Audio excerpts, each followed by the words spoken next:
World leaders are in New York for the United Nations General Assembly, and all the focus seems to be on the two wars that are being fought, between Ukraine and Russia and in West Asia. And that's what world leaders seem to be talking about. There's a lot of politics, meetings and statements. Putin is making nuclear threats that he'll fire nukes in response to conventional weapons. Biden is giving more arms to Ukraine. He has promised another package. France and the UK want a ceasefire in Lebanon.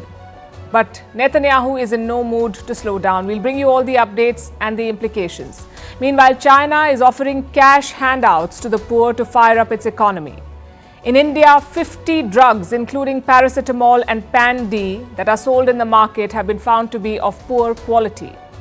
In Canada, Justin Trudeau survives a no-confidence motion, the first of many to come.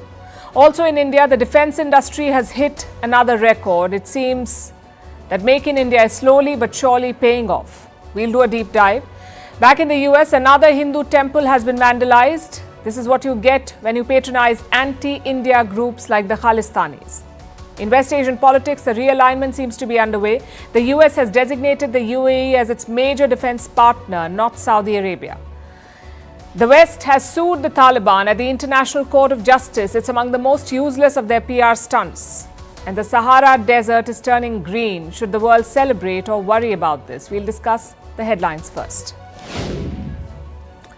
Japan sends a warship through the Taiwan Strait for the first time. It joins ships from Australia and New Zealand on a patrol. The move comes after China ramps up military activity in the region. Beijing says it's lodged a strong complaint with Tokyo. Russia and Ukraine to exchange 13 displaced children. The move comes after mediation by Qatar. Russia has been accused of forcibly deporting children since the war began. Ukraine says some 20,000 children have been taken to Russia. Gold prices hit an all-time high. It's at 76,000 rupees for 10 grams in India. A weaker dollar and interest rate cuts are driving the surge globally. Geopolitical instability is also adding to the demand. Gold is often seen as a safe haven asset. Sudan's army launches major offensive in the capital Khartoum, aiming to regain areas held by the paramilitary Rapid Support Forces. Sudan has been embroiled in war since 2023. More than 150,000 people have been killed. More than 10 million remain displaced. Hong Kong jails 2 journalists for sedition. They were found guilty last month in a landmark case. Both of them had published articles on the crackdown on civil liberties in the city. This is the first sedition case against journalists in Hong Kong since 1997. Thousands protest in Spain for shorter working hours. The government too wants to reduce working time from 40 hours a week to 37.5. Spain believes it will boost productivity, but business associations are blocking the move.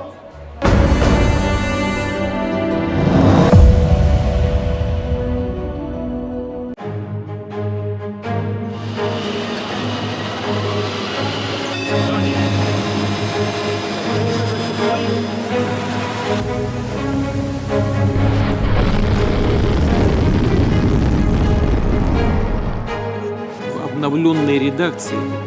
Хорошо.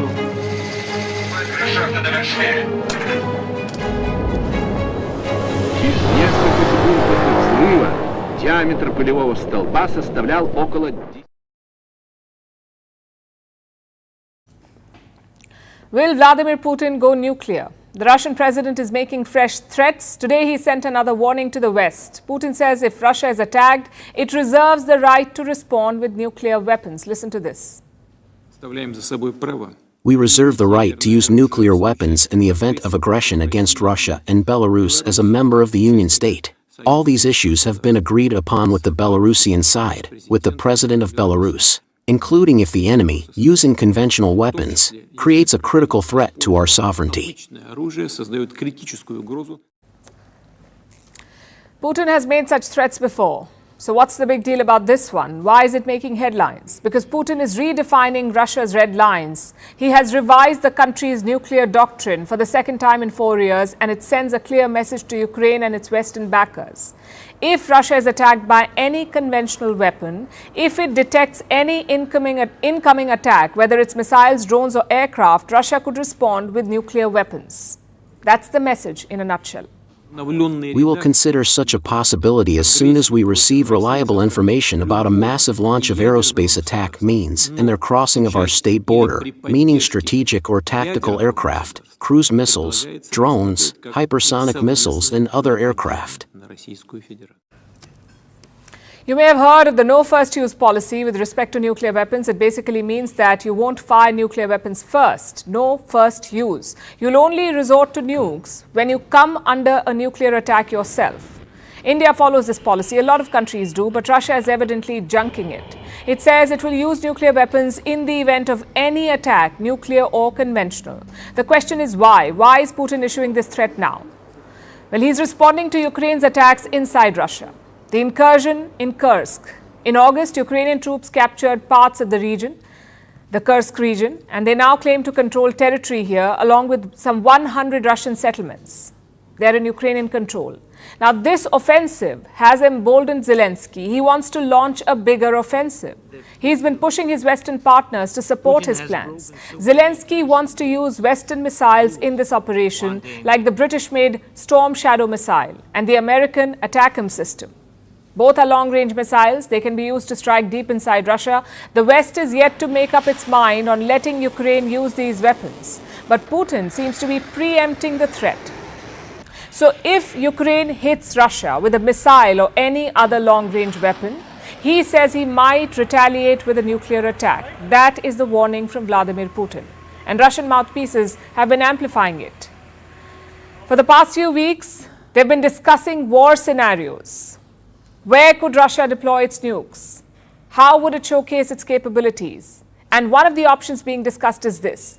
For Russia to build replicas of Western cities like London and Washington, D.C., these would feature mock-ups of famous landmarks like the Buckingham Palace, the Big Ben and the White House. Then they would be destroyed by nukes.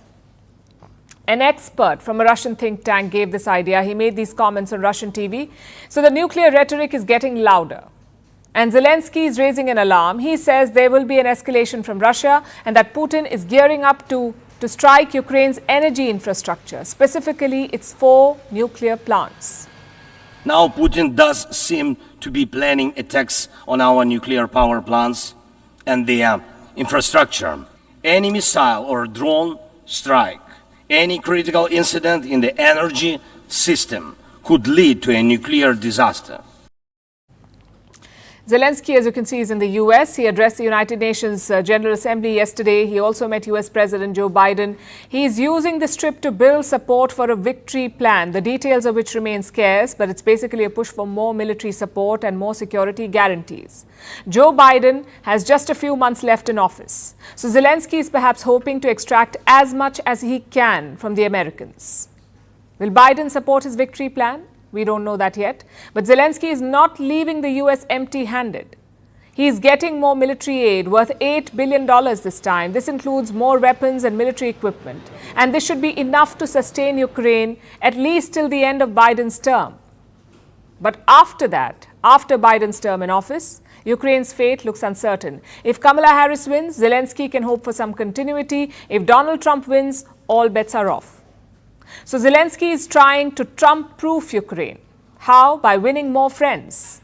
And his hopes rest on India, among others. A new report came out yesterday. It said that Ukraine is counting on India's help to broker peace with Russia. The story refers to Prime Minister Modi's recent engagements with Zelensky. They've met at least thrice in 4 months.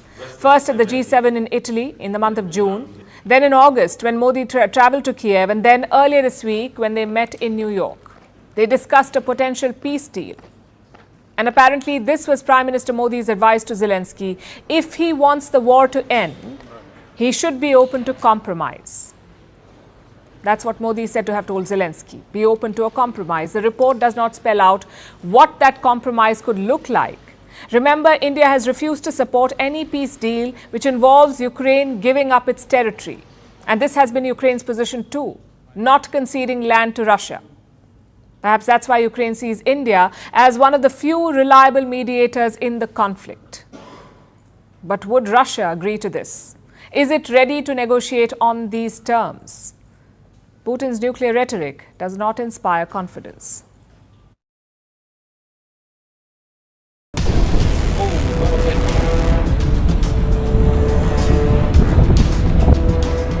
time to leave is now. The advice has been for many months now, please leave.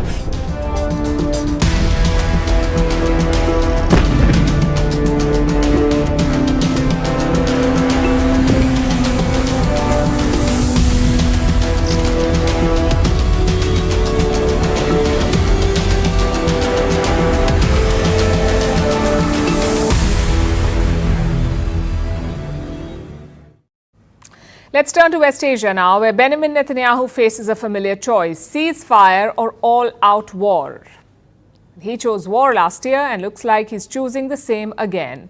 Israel has launched another round of strikes on Lebanon. Reports say 72 people were killed, which brings the total death toll to more than 620.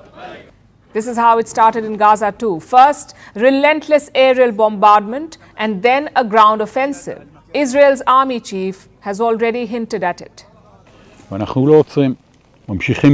You hear the jets overhead. We have been striking all day. This is both to prepare the ground for your possible entry and to continue degrading Hezbollah. Today, Hezbollah expanded its range of fire, and later today, they will receive a very strong response.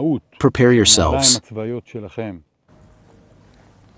Hezbollah is also hitting back. They have fired dozens of rockets at Israel. They also targeted Israel's spy agency Mossad, but the damage is limited. Only 2 injuries have been reported so far.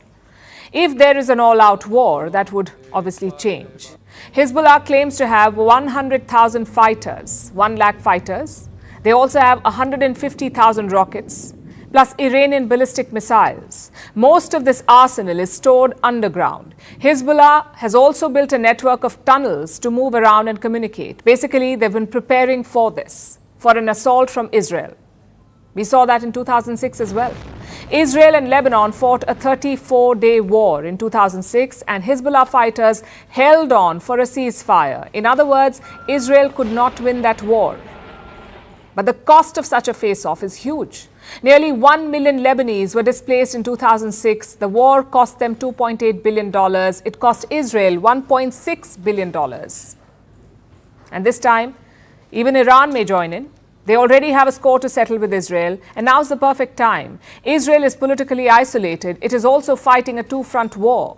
Tehran's foreign minister has already issued a warning. Iran firmly upholds its inherent right to defend its vital interests.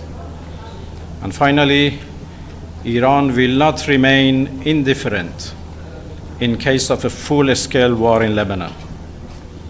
We stand with the people of Lebanon with all means. 2006 was bad, 2024 could be worse, which is why the world is calling for de-escalation. The US and France are pushing a 21-day ceasefire deal, sort of like a temporary truce. The hope is to use this period to figure out something permanent, to diffuse the tensions. Around 12 countries are supporting the ceasefire. We put out a statement for a 21-day ceasefire along the Israeli-Lebanese border. We were able to generate significant support from Europe as well as the Arab nations. It's important this war not widen.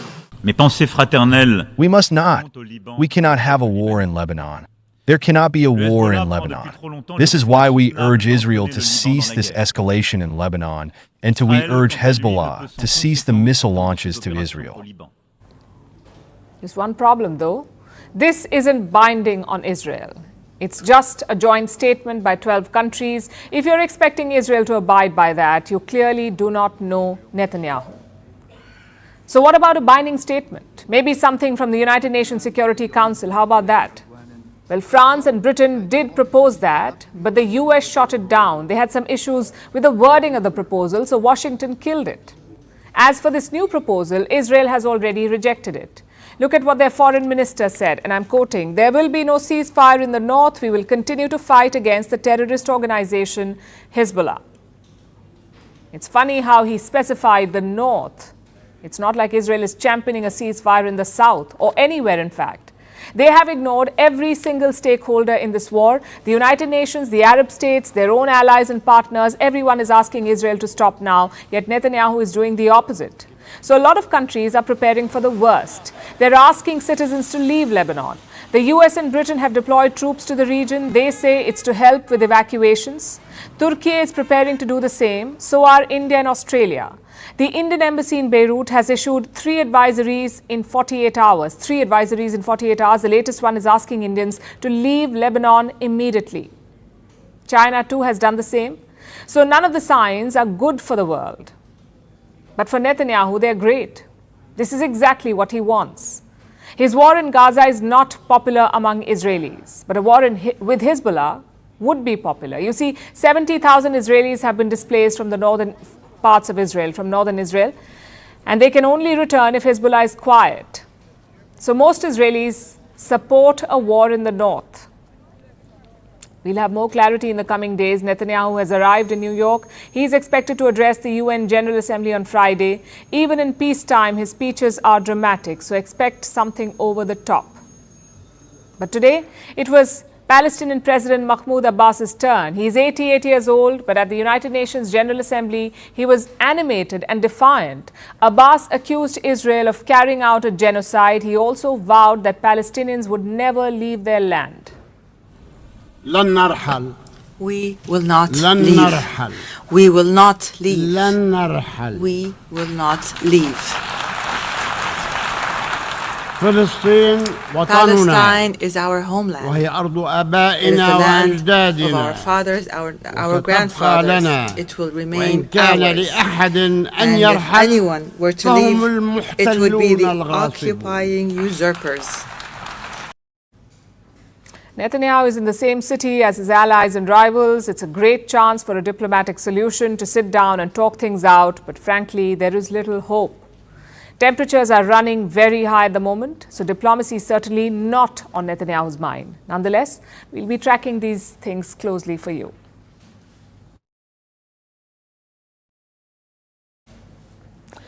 Now let's talk about China. It's been a big week for them on the economic front. A few days ago, China announced a major stimulus aimed at reviving the property sector and the stock market. Yesterday, they made another announcement. Beijing will provide cash handouts to the poor. And they're making a big deal out of it. Next Tuesday, the Communist Party will celebrate its 75th anniversary. And on this day, China observes a national holiday, October 1st. And this time, Beijing has issued special instructions to the local authorities. They must release the handouts before Tuesday so that the people can truly celebrate. Let me quote from the government order. It says the handout will demonstrate, and I'm quoting, the party and the government's love and care for the people in need. This will be a one-time cash handout. And who are the people who will get it? How much money will they get? China is being cagey with the specifics. And this is not new, neither the caginess nor the cash handouts. In fact, cash handouts are more common in China than you would imagine. Beijing has a large budget for it. At the beginning of this year, China had set aside some $22 billion for all kinds of financial assistance and subsidies, $22 billion. Every month, 40 million Chinese citizens get what is called a subsistence allowance. This is financial support for basic needs like food, housing, and healthcare. On average, the allowance is about 779 yuan for urban China. That's roughly 110 US dollars. And for those living in rural areas, they get 615 yuan or around 87 US dollars. Now, what's the purpose of this allowance? To guarantee what they're calling a minimum standard of living, so that these 40 million Chinese nationals can have that minimum standard of living. And this group is the ideal target group for that one-time cash handout. Some local governments are going beyond this group though, like in Shanghai. It plans to distribute coupons to locals. These can be used for dining, hotels and movies. Shanghai is printing coupons worth 522 million yuan. That's more than 70 million US dollars. But why is China giving so many subsidies? Because it wants to lift the economy out of its slumber. People are not spending enough. The demand for goods has plummeted. Beijing wants to change that. We should be aware that the adverse impacts arising from the changes in the external environment are increasing, effective demands remain insufficient at home, and the sustained economic recovery is still confronted with multiple difficulties and challenges. That's why direct benefit transfers make sense. Economists have been pushing Beijing for this. One of the experts to make the suggestion was Huang Yiping. He serves as an advisor to China's central bank, that's the People's Bank of China. Huang had pitched for cash handouts too, and he made the suggestion way back in the month of May, almost 4 months back. For the longest time, China has ignored such suggestions. It has hesitated in issuing any direct support, and it has cracked down on the critics of its economic policy. In fact, recently, one economist went missing. Apparently, he'd criticized Xi Jinping and his economic policies, and it wasn't even a public statement. This economist shared his thoughts in a private message on WeChat. WeChat is a Chinese messaging app. That's where he shared his thoughts on a private message, but his message seems to have caught the eye of Chinese censors because this economist has not been seen in public since April. We hope he's safe, but we cannot be sure. People who disappear in China either do not resurface at all or do as mere shadows of their former selves. And while Beijing has been going after such critics, it has also been forced to take their suggestions because there's no other way to boost growth. Having said that, do not expect major shifts here. These stimulus measures are a one-time move, and there is no shift in policy when it comes to dealing with criticism. You shall face the wrath of the state.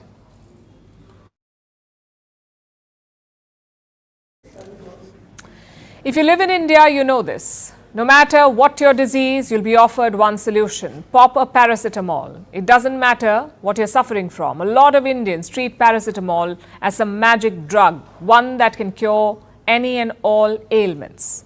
So if you're one of them, if you pop a paracetamol like there's no tomorrow, this story is for you. The CDSCO has come out with a new report. That's the Central Drug Standard Control Organization. It is India's top drug regulator. And this is what the report says. More than 50 drugs in India are not of standard quality. More than 50 types of medicines are of poor quality. This includes everyone's favorite paracetamol, Pan-D, popular antibiotics, medicines for diabetes and high blood pressure, and supplements like calcium and vitamins. Basically, most of the commonly used drugs, they're of poor quality, not safe to consume, for various reasons. There's substandard manufacturing practices, lack of quality control, or even contamination. Then there's a level of active pharmaceutical ingredients, or APIs. That's what they're commonly called, APIs. Every drug has them. But in these drugs, the substandard ones, the API levels are inconsistent. What does that mean for you? It means that the drugs can be quite dangerous. Instead of helping treat your ailment, they may be harming you. In the best case scenario, poor quality drugs are ineffective. They will not treat your condition. In the worst case scenario, they could lead to side effects that further aggravate your problem. Imagine you have a fever. You take a paracetamol of substandard quality. So it doesn't help control your fever. Instead, you develop other issues like maybe a headache or an allergic reaction. So basically, instead of solving the problem, the medicine makes it worse, and prolonged use can damage your kidneys and liver. So who's to blame for these drugs? The regulator found this through random sampling. It was done in multiple states. So obviously, the first suspect was the manufacturers, the pharma companies who make these medicines. But they have denied any involvement. Of course, they have. Some of them have also issued clarifications. They say that they did not even manufacture the drugs. They're calling them spurious. Basically, the companies are saying that the medicines are fake. And it's not the first such instance. Last year, the drug regulator released another such report. It mentioned contamination in popular medicines, including cough syrup. In June this year, the regulator inspected 400 manufacturing units, and 36% of them had to be shut down because of quality issues. They did not meet manufacturing standards. And now there's this report. It's not helping India's pharma industry. India is known as the world's pharmacy. We supply 20% of the world's generic drugs. We are the third largest drug maker by volume. We are a leading manufacturer of vaccines. In 2023, India's pharma industry was worth over $60 billion. But poor quality and unsafe drugs threaten to taint this reputation. The need of the hour is stringent inspections, better quality management, and stricter regulation. But all of those are long-term solutions. What can you do as a customer now? Well, if you must take medicines every day, check for authenticity. Most drugs have a certification. It can be from the ISO, that's the International Organization for Standardization, or the WHO, that's the World Health Organization. Check for that. And for the others, unless your doctor prescribes it, stop popping pills like candy. It's not healthy. Every minor headache or cold does not need a medicine. It only builds up drug resistance. So you're doing yourself more harm than good.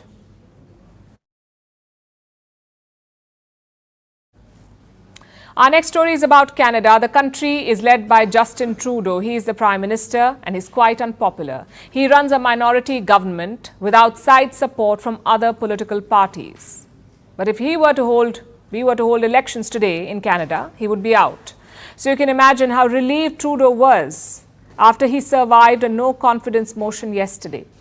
Canada's main opposition party is gunning for him, but Justin Trudeau has managed to stay afloat, for now anyway. It's a story of desperation, defiance, and good old political opportunism. Our next report has the details. Mr. Poilievre, seconded by Mr. Nader, moved that the House has no confidence in the Prime Minister and in the government. Yeas pour 120, 120. Nays contre 211, 211.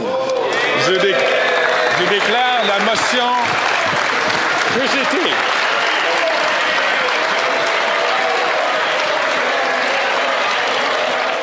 And with that, Justin Trudeau could breathe a sigh of relief.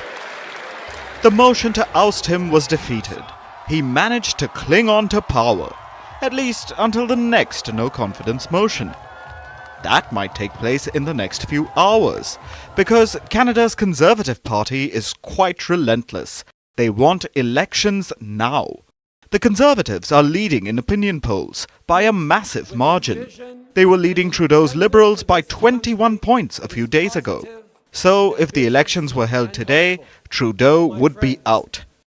Canadian citizens have had enough of him over the last 9 years. His approval rating has tanked, from about 63% when he was first elected to about 28% this June.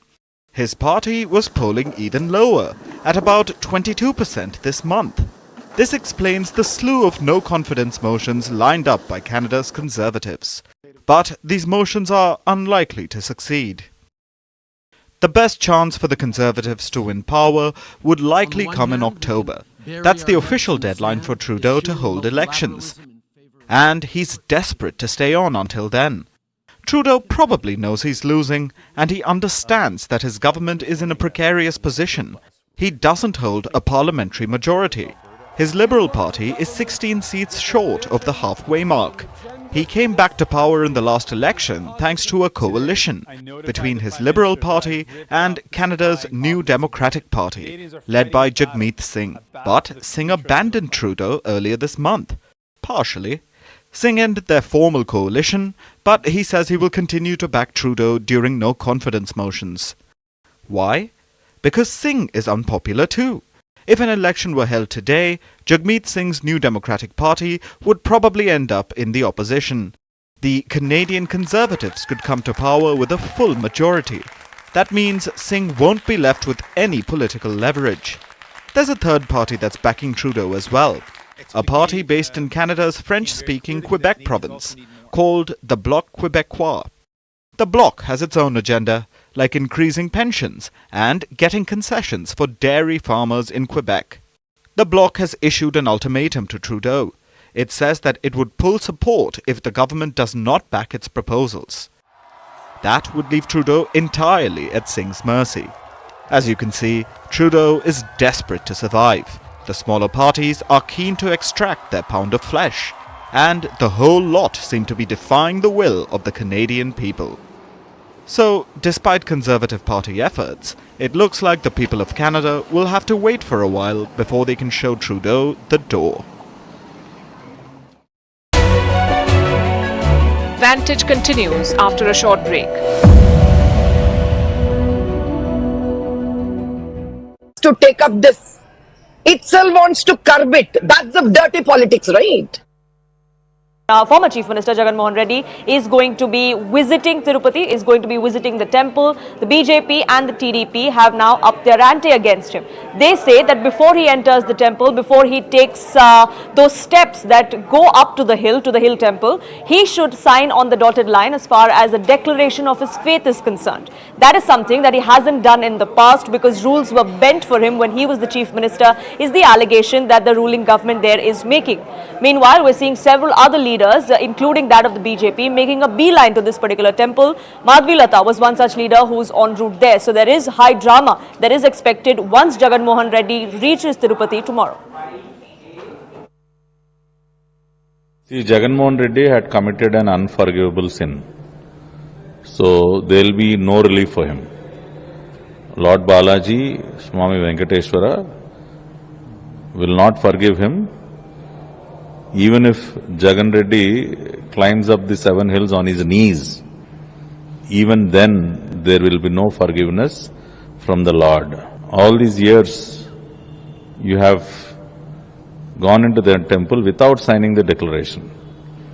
We all know that you are a believer in Christianity, which we don't have any problem with. We respect all religions. If they intend to have a darshan of Lord Balaji, then they have to sign a declaration stating that they have faith in him.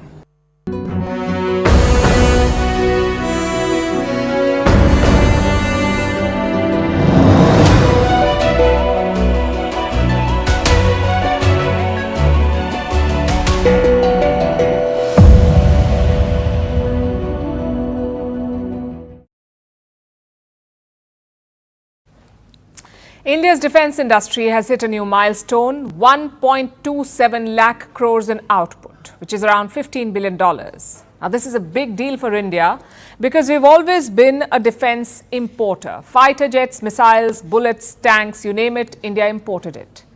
But the new goal is to turn away from imports, to first become self-reliant and then to export to the world. In that context, this milestone is very important. It was achieved in the last financial year. Defence Minister Rajnath Singh celebrated it on social media. He attributed the success to the Make in India program. He said India now exports to 90 countries, 90. We've told you about the big ones, like the BrahMos missile sold to the Philippines or the rocket system sold to Armenia. But that's not the full story. India's defence industry is large and complex. So tonight, let's do a deep dive. Who are the big players? What do they make? And who's buying it? Broadly speaking, there are 3 players. First is the government-owned producers. There are 16 DPSUs or Defence Public Sector Undertakings. 16. You may have heard of HAL, Hindustan Aeronautics Limited, or the Mazagaon Dock Shipbuilders. These are DPSUs. They dominate India's defence industry. They also make the big toys like fighter jets and warships. The second group is the private sector. They were allowed to produce defence goods in 2001. You need a license to make weapons in India. Today, the private players make up 20% of the output. Some 369 companies are in play. This includes the likes of Tata, Mahindra and Bharat Forge. You also have small and medium-sized companies, around 14,000 of them, plus 329 defence startups, which brings us to the final group, joint ventures, like BrahMos, which is half Russian. And where do these companies produce? Well, the government has set up 2 defence corridors in India. One is in Tamil Nadu, the other is in Uttar Pradesh. The UP corridor has got investments worth $3 billion and Tamil Nadu worth $1.4 billion. These companies mostly produce small items like firearms or lasers or protective gears or drones or helmets. And who buys them? Well, get ready for a surprise. The United States is the biggest export destination. Nearly 50% goes to the US. Some of it feeds the US manufacturing line. Consider Tata and Boeing. They have a joint venture in Hyderabad. It produces parts for multiple Boeing aircraft, like the Apache helicopter. While this is good, it's not enough because the real money lies in the big toys like your fighter jets and helicopters, ships and missiles. So far, only 1 country has bought the BrahMos and no one has bought the Tejas fighter jet. Many countries have expressed interest in both, but deals are yet to be struck. Now, to be fair, the Indian government is lobbying for it. They have appointed defense attaches to new countries, especially in the global south.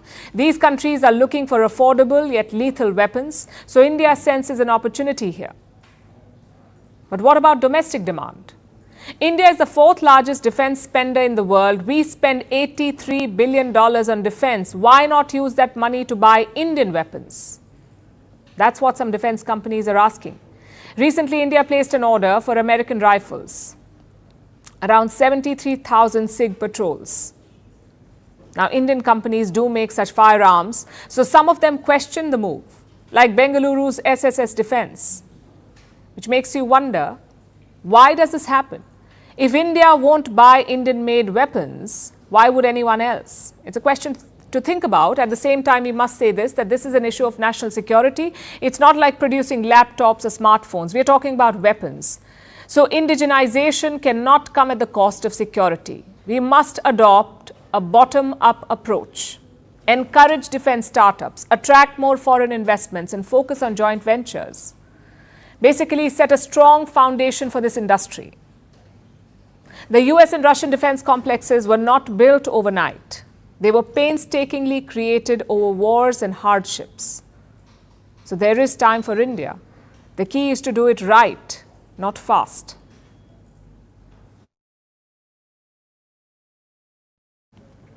Now let's turn our attention to the United States, the so-called land of the free that claims to champion freedom of expression, so much so that hate crimes get a free rein as well. I say this because another temple has been targeted in America. BAPS Swaminarayan Temple in Sacramento, the capital of California. The temple walls were covered with a disturbing message: Hindus go back. This threat was spray painted and the building's water pipes were damaged. This is the second such incident in the last 10 days. Last week, a BAPS temple was targeted in New York. This was just days ahead of India's Prime Minister Narendra Modi's visit to the US. American lawmakers condemned the attack. India too sent a strong message. Yet, systemic hate persists in the US. Here's a report. Another temple has been targeted in the United States, the BAPS Swaminarayan Temple in Sacramento, the capital of California. It happened last night. The temple was vandalized and anti-Hindu messages were spray-painted on the building's walls. The threat said, Hindus go back. Apart from this, the temple's water pipes were damaged. The water supply was cut. An investigation has been launched into this incident, which has sparked anger. There are concerns over the safety of religious minorities in the country, especially as this attack comes amidst a growing trend in the United States. Hindu temples are being vandalized in the country. This is a systematic hate crime against the Hindu community in America. In January this year, a Hindu temple was vandalized in California. It was defaced with anti-India graffiti. On September 17th, less than 10 days ago, another BAPS temple was vandalized, this time in New York. Hate messages were spray-painted on the temple's entrance. They were directed at India's Prime Minister Narendra Modi, who was visiting the US just days later. Indian diplomats demanded strong action against the perpetrators. The vandalism was condemned by US lawmakers, more than 24 of them. Yet the vile act of hate continues. In response to the religious intolerance, this morning the Hindu community came together. They gathered for a prayer ceremony and took comfort in togetherness. They were joined by Stephanie Nguyen, a California State Assembly member, Mayor Bobby Singh Allen, and Police Chief Matthew Tamayo. The prayer meeting was a symbol of unity. But is it enough? Ahead of US elections, hate crimes in the country seem to be going from bad to worse.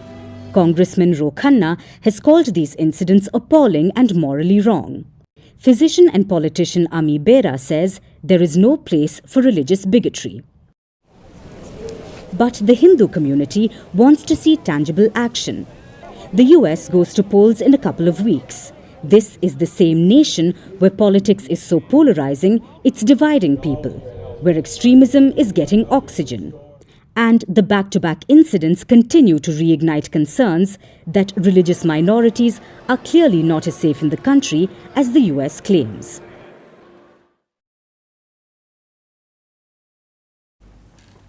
Who is America's top ally in West Asia? At number 1 is Israel, as evident from their support for the war, but Saudi Arabia is a close number 2 because the kingdom is a package. You get the Arab world, you get the Muslim world, and you get a whole lot of oil. But looks like Joe Biden is looking to diversify. This week he hosted the president of the UAE at the White House, Sheikh Mohammed bin Zayed Al Nahyan, aka MBZ. He is the first UAE president to visit the White House, and Biden was all praise. UAE is a nation of trailblazers, always looking to the future, always making big bets. And there's something our countries have in common and our people have in common.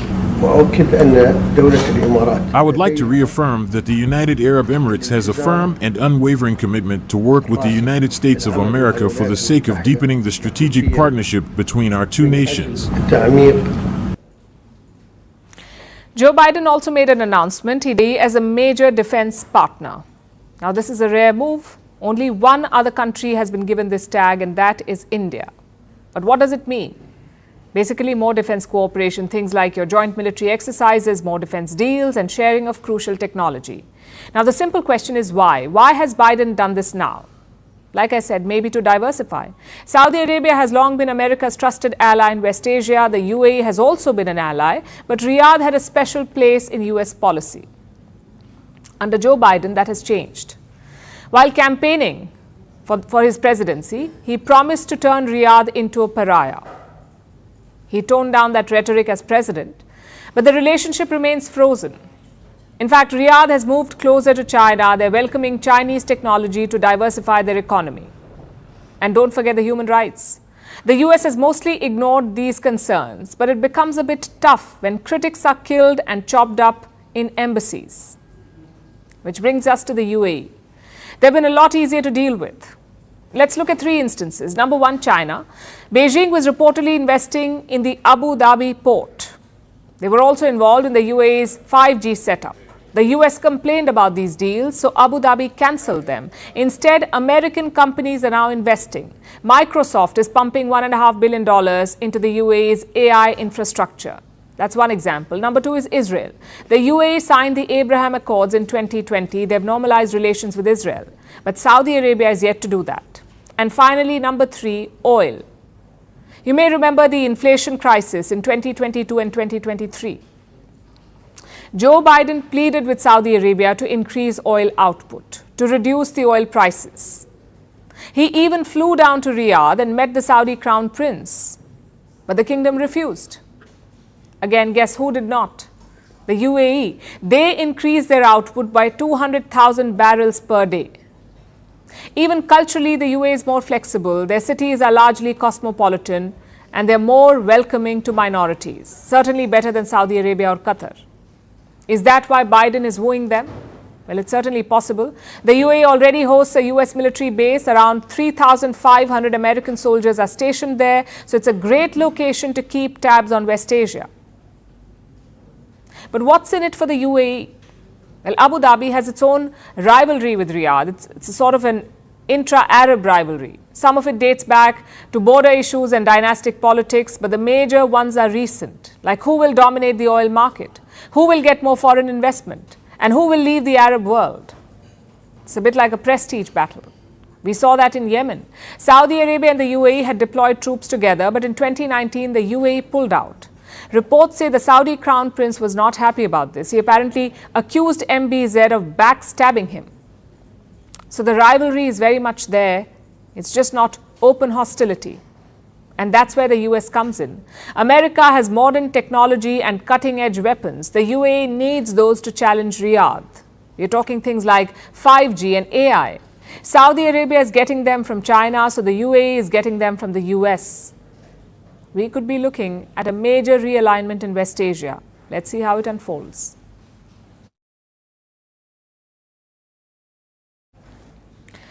As we speak, the United Nations General Assembly is in session. Leaders from all over the world have made their way to New York to represent their countries, take part in debates and discussions, and address some of the most challenging issues that the world faces today. One of these issues is the fate of Afghan women. Ever since the Taliban took over Afghanistan in 2021, women have had their voices silenced, quite literally. The issue was highlighted by the American actor Meryl Streep, and her speech is going viral. Take a look at this first. Today, in Kabul, a female cat has more freedoms than a woman. A cat may go sit on her front stoop and feel the sun on her face. She may chase a squirrel into the park. A squirrel has more rights than a girl in Afghanistan today because the public parks have been closed to women and girls by the Taliban. A bird may sing in Kabul, but a girl may not, and a woman may not in public. She's right. Afghan women cannot show their faces in public. They're not allowed to talk out loud anymore, and the Taliban say no singing. These restrictions are over and above the earlier ones, which prevented Afghan women from receiving an education beyond the 6th grade. It's a revolting situation. So raising awareness is necessary. Meryl Streep has put her weight behind the Afghan women's cause, and that is definitely the need of the hour to ensure that their plight is not forgotten. That alone would have been one good thing to come out of this UN session. But then something else happened. It seems 4 Western nations got inspired and decided to sue the Taliban at the ICJ, the International Court of Justice. These 4 Western champions of justice are Canada, Australia, Germany, and the Netherlands. Yes, all 4 of them are countries that sent troops to Afghanistan during the so-called war on terror. It seems they're done suing their own war crime whistleblowers, and now they want some more Afghan-linked legal action. But let's put aside that irony for a second and look at the case that these nations are pursuing. The 4 Western countries are suing the Taliban for violating a human rights treaty called the Convention on the Elimination of All Forms of Discrimination Against Women. Think about that name for a second. Convention on the Elimination of All Forms of Discrimination Against Women. Does that sound like something the Taliban would sign? Of course not. They'd never signed this convention. But the Western-backed Afghan government did back in the year 2003. Now here's the kicker. These 4 Western countries are suing the Taliban for violating a convention they did not sign. And these countries have not recognized the Taliban government. They don't think of it as legitimate.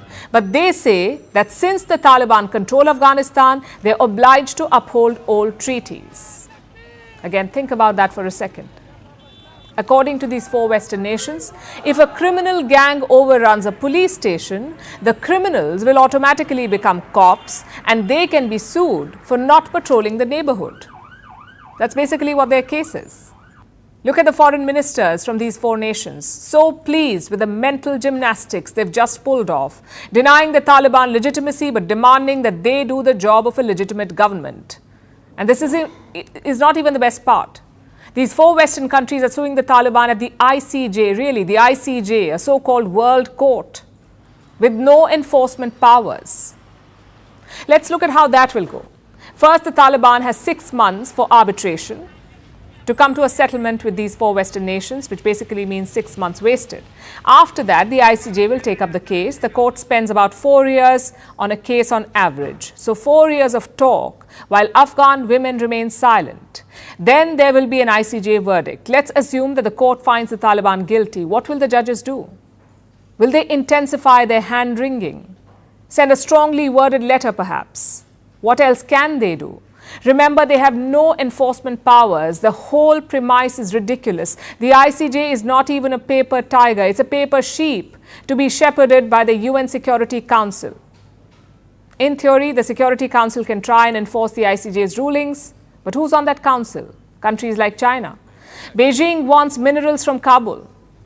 So, of course, they will veto anything that the ICJ says. All the Taliban has to do is bribe China with a mine or 2, and they can continue to oppress Afghan women for generations to come. The thing is, Afghanistan needs real action, not Western nations trying to role play as the 4 horsemen of women empowerment, and definitely not another farce at the ICJ. Afghan women deserve better.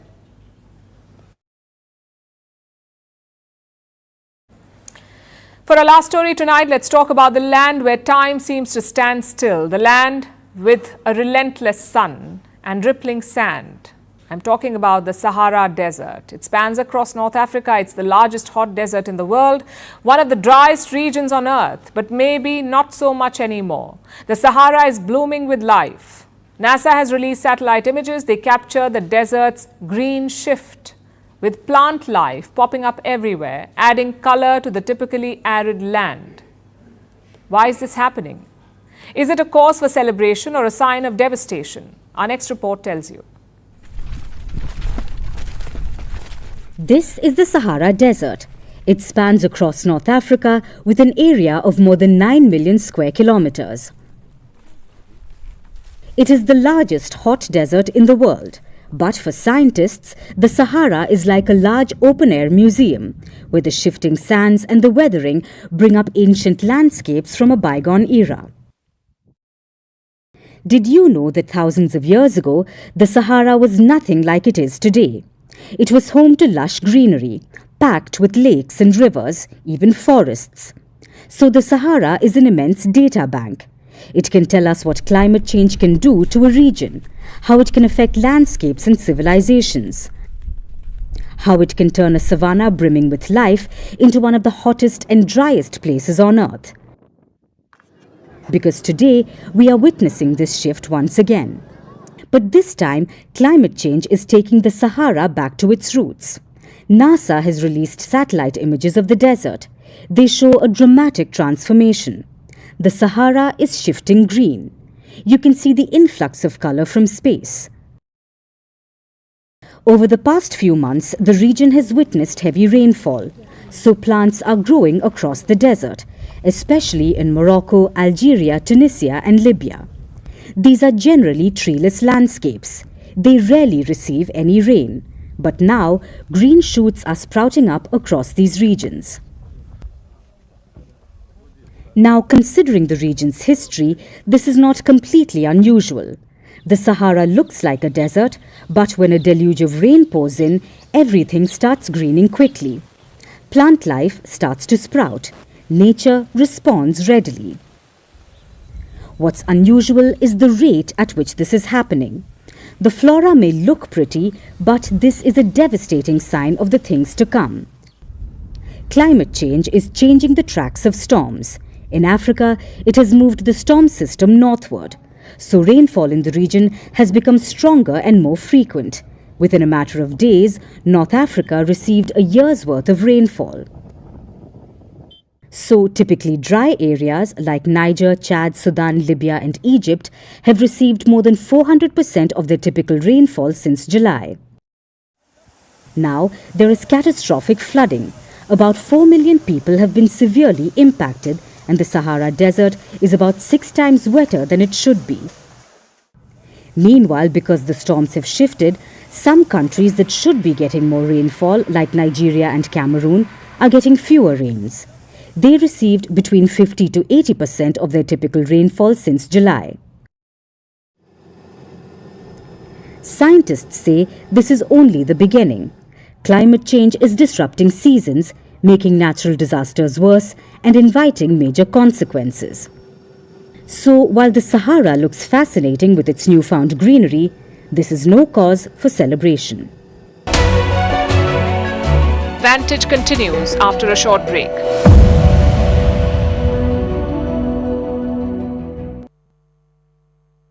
पूर्व मुख्यमंत्री जगन मोहन रेड्डी 28 तारीख को तिरुपति मंदिर में पहुंचने वाले हैं, जहां पे उन्होंने एक क्षमा अनुष्ठान का आयोजन कर रहे हैं।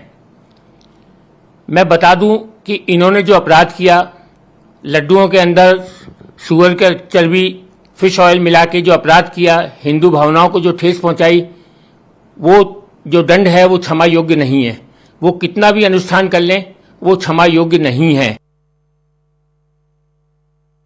As far as this controversy is concerned, all these political parties, whether it is TDP or YSR Congress, their major source of income is corruption. They are not collecting major